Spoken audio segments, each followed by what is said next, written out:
Place à notre grand angle.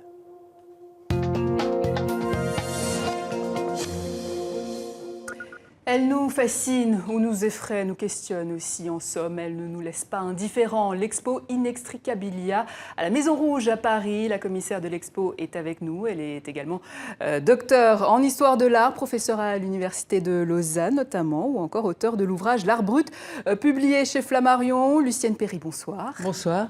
Je sais que ce n'est pas simple à définir, mais je vais quand même vous la poser. Quelle est votre définition de l'art brut ? Je dirais que l'art brut, c'est un art réalisé par des personnes qui sont des autodidactes. Des créateurs, mais autodidactes, c'est-à-dire qu'ils n'ont pas suivi de formation artistique et ils se lancent dans la création en étant ignorants des règles artistiques, esthétiques, culturelles, mais en inventant leurs propres règles. C'est-à-dire qu'ils inventent un système de perspective, ils inventent les sujets, ils inventent les techniques, et puis surtout, ils travaillent donc par eux-mêmes, ils sont autodidactes, mais pour eux-mêmes, puisque les destinataires essentiels de leurs œuvres, ce sont eux-mêmes. Parfois, ils s'adressent, c'est vrai, à quelqu'un, mais ce sont des entités spirituelles ou alors des esprits avec lesquels, disent-ils, ils sont en relation. Certains les appellent d'ailleurs l'art brut, l'art des fous, l'art de l'outsider. Ça vous convient comme définition ? Ça n'est pas l'art des fous. Il est vrai que certains ont fait l'objet d'un diagnostic psychiatrique et ont fait un séjour dans un hôpital psychiatrique, mais d'autres sont des marginaux. Je crois que s'il y a quelque chose qui relie tous les auteurs d'art brut, eh bien, c'est la marginalité, le fait d'être hors cadre, hors norme. Il existe bien sûr des personnes que l'on dit folles. Moi, je crois que ce sont plutôt aussi des gens qui sont inadaptés, des gens qui sont excentriques, des solitaires. Parce que beaucoup d'auteurs, le résultat de leur art, c'est souvent le résultat d'internement en hôpital psychiatrique, hein, c'est ça ? Parfois, oui, c'est vrai. Mais d'autres aussi travaillent dans l'isolement. Je crois que c'est ça, surtout l'isolement dans le secret, le silence et la solitude. Voilà 3 maîtres mots. Secret, silence, solitude. Ils s'expriment par eux-mêmes. Ils inventent un mode d'expression qui leur est propre, qui leur est personnel. Beaucoup de femmes d'ailleurs. Il y a un lien de cause à effet. Beaucoup de femmes, oui, ce sont peut-être des gens qui n'ont pas toujours eu, en tout cas, le droit à la parole et qui s'emparent précisément de ce droit et qui s'expriment en toute liberté, avec un L majuscule, vraiment. C'est ce qui est frappant dans cette expo, c'est qu'on est forcément touché par ce que l'on voit. Mais pour cela, il faut connaître le contexte, l'historique de l'auteur. Vous, par exemple, le point de départ de cette expo, c'est une œuvre de Judith Scott. Expliquez-nous. Oui, cette expo, elle réunit beaucoup d'œuvres d'art brut, aussi d'autres œuvres d'art contemporain, de l'art sacré, de l'art populaire, aussi de l'art ethnographique, de l'art rituel africain. Judith Scott, c'est une créatrice d'art brut. Son histoire est merveilleuse. En fait, cette femme, eh bien, elle avait une sœur jumelle et elle s'est mise à la création artistique de manière tout à fait autodidacte lorsqu'elle l'a retrouvée. Donc, les retrouvailles avec cette sœur jumelle, elle avait un peu plus de 40 ans, eh bien, elles sont essentielles. Judith Scott commence par dérober ou par réunir quelques objets. Elle les met ensemble, elle les arrime les uns aux autres, et puis elle les emballe, comme si elle emballait un secret d'une certaine manière. Elle les enveloppe de fils, ficelles, cordes, cordelettes, brins de laine. Alors qu'elle est dans cet hôpital psychiatrique. Elle n'est pas dans un hôpital psychiatrique, non, non. Elle le fait dans un atelier qui est à Auckland, à côté de San Francisco, où on accueille tout simplement des personnes qui ont envie de créer. Et elle enveloppe ses objets avec son fil, ses ficelles, sa cordelette, ce qui fait qu'elle cache quelque chose, elle cache bel et bien quelque chose, comme si elle momifiait un défunt, un corps, un cœur, quelque chose de central qui devient invisible, mais dans le même temps, elle crée des œuvres qui sont pareilles à des cocons ou à des poupées qui semblent être peut-être des poupées d'envoûtement. Toujours est-il qu'il y a une sorte de vie et de mort. La vie, ce serait ces cocons. La mort, c'est ce défunt qu'elle momifie. Et on a affaire, en fait, à une œuvre qu'on pourrait dire thérapeutique. Elle a été privée de sa sœur, elle a été vraiment privée de sa sœur jumelle Joyce, et puis lorsqu'elle l'a retrouvée, 36 ans plus tard, eh bien tout à coup, elle, quand bien même elle est sourde et muette et trisomique, elle se livre à la création en faisant confiance, je crois, à ses pulsions artistique, intérieur et intime. C'est sublime. Et vous aimez à dire d'ailleurs que l'ignorance leur donne des ailes, c'est joli ça? Oui, je crois que chez les auteurs d'art brut, c'est cela. En fait, ils ne connaissent pas les règles artistiques, les règles esthétiques, culturelles, et cette ignorance, elle est bénéfique. Elle leur donne des ailes parce qu'en fait, elle les pousse à inventer. Elle leur donne des ailes, ils sont obligés d'inventer leurs propres règles techniques, de perspective, les règles qui sont celles des matériaux, les règles d'expression.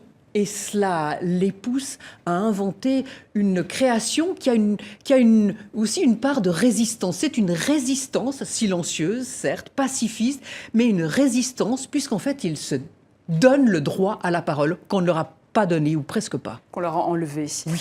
Vous le disiez, vous avez donc osé confronter l'art sacré occidental, Oui. l'art rituel africain, l'art contemporain, l'art brut, donc au sein d'une même expo, Inextricabilia. Le point commun quand même entre ces différentes productions, c'est l'enchevêtrement, une technique qu'on retrouve aussi par-delà les frontières, au Nigeria, en Suisse, aux États-Unis, en Inde, au Bénin, en France. C'est troublant. C'est troublant de voir, en fait, que beaucoup de créateurs, mais ce sont parfois des chamans, ce sont parfois des devins, des guérisseurs, des artistes d'art contemporain, des moniales religieuses dans des couvents ou des auteurs d'art brut, des personnes de toute origine, des personnes de toute contrée, de cultures différentes, qui créent des œuvres avec un processus de création artistique qui est par an. Parfois, ce sont des broderies, parfois, ce sont des enchevêtrements. Parfois, comme on voit par exemple cette œuvre-là, hein, précédemment, c'était une œuvre brodée. Là, c'est la tunique d'un chaman africain. À chaque fois, on trouve le fil, la ficelle, la corde, la cordelette, le cheveu. Ils sont parfois entrelacés. Ces fibres sont végétales, organiques. Elles sont enchevêtrées, emmêlées. On se rend compte que ces œuvres ont toutes aussi, non seulement des parentés techniques ou des parentés sur le plan du matériau, mais des parentés spirituelles. Et j'entends cela au sens très large du terme, parfois magique, parfois religieuse. Et quand on parcourt les allées de l'expo, on ressent également une sensation physique, de la répulsion, même parfois. C'est voulu? Oui, exactement. Je crois au fond que parfois on a peur, parfois on est attiré, on est fasciné. On ne peut pas rester indifférent. On ressent physiquement ces créations artistiques parce qu'en fait, les auteurs ont créé, avec les nœuds et les entrelacs qu'ils ont réalisés, un lien peut-être entre l'ici-bas et l'au-delà. Je crois que cette exposition, ces œuvres posent des questions, nous interrogent et nous émeuvent. Et j'imagine que là est toute la question, est-ce que l'auteur d'art brut se reconnaît comme artiste ? En tout cas, il n'éprouve pas le besoin. Il ne travaille pas parce qu'en fait, il n'oserait pas, la plupart du temps, revendiquer ce statut d'artiste. Pour lui, l'important, c'est de créer, de se livrer à la création artistique en ressentant très profondément cet enfièvrement et cette manière d'être, disent-ils, en relation avec une sorte d'intuition. Parfois, certains parlent d'un au-delà, d'autres parle d'une force invisible. Je crois qu'au fond, dans cette exposition, on ressent très fortement, physiquement, ces œuvres enchevêtrées, parce que nous-mêmes, à l'intérieur de nous, nous avons aussi un enchevêtrement de veines, d'artères. Et est-ce que l'art brut, du coup, est reconnu comme œuvre d'art, parce qu'il n'y a pas d'intentionnalité derrière? C'est bien ça. Il n'y a pas d'intention, mais je crois qu'il y a une telle ferveur, un tel besoin impérieux, intense de s'exprimer, qu'inévitablement, on est devant ces œuvres et qu'à l'évidence, on se rend compte qu'il s'agit de création artistique. On peut parler d'œuvres inachevées ? On parle d'œuvres inachevées dans la reconnaissance parfois, mais je crois que eux, aboutissent à des œuvres qui sont troublantes, renversantes et de manière déterminante. Elles nous interrogent et elles nous parlent in petto. Je crois qu'on les ressent vraiment physiquement, intérieurement, elle nous parle à l'âme. C'est ce que m'a dit quelqu'un en ressortant de l'exposition. L'art pour conjurer le mal, également. L'art pour conjurer le mal, pour conjurer la souffrance et pour faire face, comme le disait Louise Bourgeois, qui figure dans cette exposition, pour éloigner les démons. Ce sont les vertus apotropaïques qui conjurent le mal et qui sont réunis dans cette Comme expo et dans ces œuvres. ces poupées. Voilà.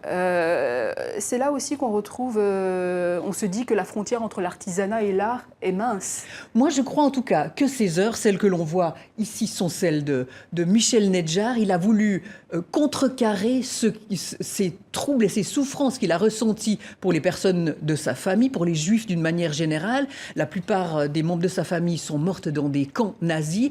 Eh bien, je crois que ça a été une manière aussi pour transcender, aller au-delà, donner peut-être aussi une traduction de ce qu'il ressent face à cette injustice. Je crois qu'en fait, ces œuvres transcendent le mal, transcendent la souffrance. Je crois que vraiment, elles ont des vertus troublantes, des vertus curatives, sans aucun doute. Et c'est là qu'on peut ouvrir le débat sur ce qui relève de l'art ou pas. Quand on voit dans votre expo une statuette vaudou du Bénin, on se dit que l'intention artistique n'est pas forcément derrière. Alors est-ce que ce n'est pas l'Occident qui a conféré cette notion d'art à ces objets, à ces œuvres?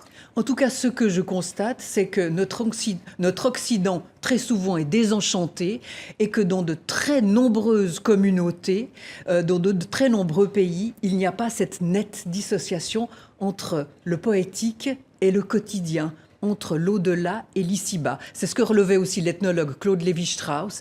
Eh bien, à l'évidence, ces créations artistiques nous montrent que dans l'inextricabilia, dans les choses inextricables, eh bien c'est là qu'il y a ce qu'il y a de plus profond en chaque être humain. Je crois qu'on est devant ces œuvres, devant l'indicible, devant l'innommable. Lucienne Perrier, est-ce que vous avez rencontré des obstacles juridiques, par exemple, pour faire venir ces œuvres d'art, les exposer? Non, je n'ai rencontré aucun obstacle. Des difficultés à convaincre les familles des auteurs, peut-être? Non, je crois que les auteurs étaient parfois surpris que l'on s'intéresse à ce qu'ils font. Les familles étaient aussi très surprises parce qu'ils sont plutôt désemparés, peut-être parfois, devant certaines œuvres. Je crois que c'est important aussi de saluer l'audace de la Maison Rouge, ce lieu extraordinaire à Paris qui donne la parole à des personnes qui n'ont pas suivi de formation artistique nécessairement, mais qui vont au-delà, qui suivent leur intuition et qui donnent la parole à leur capacité créatrice extraordinaire. Et c'est en juillet 1945 que le terme d'art brut apparaît. C'est l'artiste français Jean Dubuffet qui le nomme. Et depuis, comment se porte le marché de l'art? Eh bien, le marché de l'art s'intéresse de plus en plus à l'art brut. C'est assez récent, mais enfin, vraiment, les cotes montent de manière vertigineuse. C'est assez troublant, en fait, de savoir que des personnes, parfois travaillaient dans le secret, le silence, la solitude, parfois, comme vous l'avez dit, dans une chambre d'hôpital psychiatrique, sans contact du tout avec l'extérieur, dans une exclusion totale. Et puis ces œuvres se retrouvent sur le marché de l'art. En tout cas, il y a de quoi être troublé et d'être désarçonné. Ce qu'il importe, je crois surtout, c'est de savoir regarder, d'apporter un regard vraiment sur ces œuvres qui nous parlent et qui demandent une certaine forme de recueillement et d'intérêt, je crois. Et signe que le marché de l'art brut se porte très bien. C'est cette collection d'art brut à Lausanne que vous avez dirigée pendant 10 ans, ou encore le LAM à Lille, le plus grand musée d'art brut. Inextricabilia, enchevêtrement magique, c'est jusqu'au 17 septembre prochain à la Maison Rouge à Paris. Merci à vous, Lucienne Perry, commissaire de l'expo.